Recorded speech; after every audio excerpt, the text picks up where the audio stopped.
indulge me, give you 3 reasons why, if we were not part of the EU, my business would never have existed. So we formed in 2012 and we pivoted our business model in 2013. In 2013 we were 5 employees, and by the time I sold we were 70 employees across 4 countries.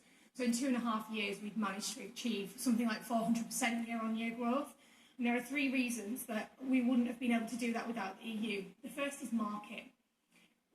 The UK domestic market for high growth digital businesses is just not big enough if we want to compete on a global stage. We need access to the 500 million consumers that exist throughout the European Union, and I was able to take advantage of that relatively easily. It wasn't completely pain-free, but I have great hopes that the DSM, or Digital Single Market Initiative, that's currently being looked at by the Commission, should hopefully help alleviate some of those problems even further.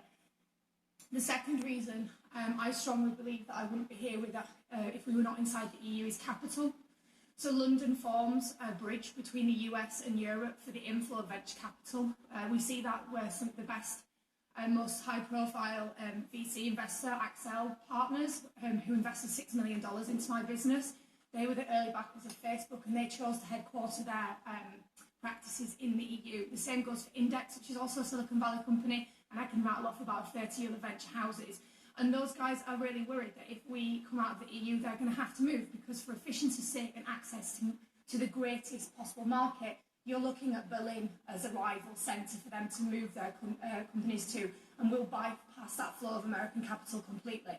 The third thing is talent, and this for me is the most important thing. We are facing a skills crisis, not a gap, a crisis in the UK, where we do not produce the right level of talent for the changing dynamic economy in which we live. Let me give you a really simple example. I had an engineering team of 10 people. It took me on average 6 months to fill a role. We were only going 2.5 years. So you can imagine that 6 months in the lifespan of the business was an incredibly long time. Of that 10 people, we had 1 Italian, 2 Greeks, 1 from the Canary Islands, 1 from Poland, 1 from Ireland, 3 from the UK and 1 from Israel. In the end, the guy from Israel we had to let go because it took me 6 months trying to get the right visa for him and a lot of money, and in the end I just gave up. So just to make the point that only 50% of immigration into this country comes from the EU, the rest of it comes from outside the EU. The fact that we can close our borders is a huge myth. And if we believe that and we go ahead and do that, all we will do is kneecap the economy and move the centre of digital creation and innovation from London to Frankfurt or Berlin or Paris, because they are ready and they're waiting with open arms. Can I just, on the question of talent, I think Johnny will want to come in on that. Yes, an answer to the part that I was seeking, but I'm going to ask you effectively the same question I asked the previous panel, which is a question about how does freedom of movement affect you? Do any of you employ EU nationals, and if so, have there been around particular skill shortages?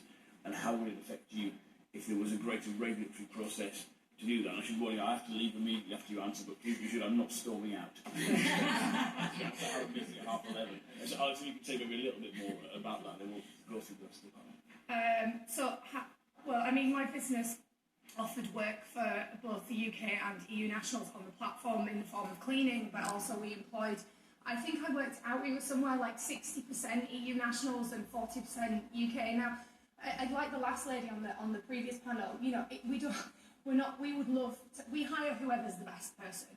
And unfortunately, although I know we've put coding on the curriculum and that's great, stride forward, coding is only half of the answer, and also that will take generations to come. What's really lacking from our educational institutions right now is a digital literacy.